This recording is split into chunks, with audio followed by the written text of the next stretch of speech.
সেটা আলাদা কথা, আমি জানি না।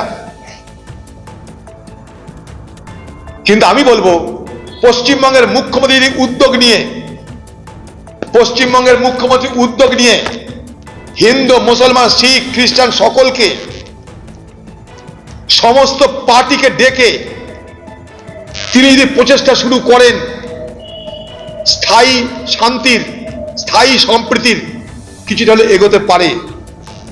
বিএসএফ দিয়ে শান্তি স্থাপত্য কৃত্রিম, মানুষের মধ্যে দূরত্ব তৈরি থাকলে কোনোদিন শান্তি আসবে না। সেখানকার উভয় সম্প্রদায়ের মানুষের মধ্যে ভ্রাতৃত্ব, প্রেম, মৈত্রীর বাতাবরণ তৈরি করতে হবে।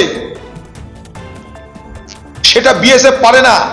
বিএসএফ দুর্বৃত্তদের হাত থেকে ঠেকাতে পারে, নিশ্চয়ই পারে, কিন্তু আপনার হৃদয়ের সম্পর্ক কি করে তৈরি করবে বিএসএফ? আর হৃদয়ের সম্পর্ক, মনের সম্পর্ক তৈরি না হলে এই বিএসএফ থাকলেও অশান্তি থেকে কেউ মুক্ত হবে না। আমরা চাই দুর্গাপুজো হোক, ঈদ হোক, বকরিদ হোক, কালী পুজো হোক, যেমন ছিল তেমন হোক। মন্দির থাক, মসজিদ থাক, মন্দিরে উলুধ্বনি থাক, মসজিদে আজান থাক, তবে না শান্তি হবে।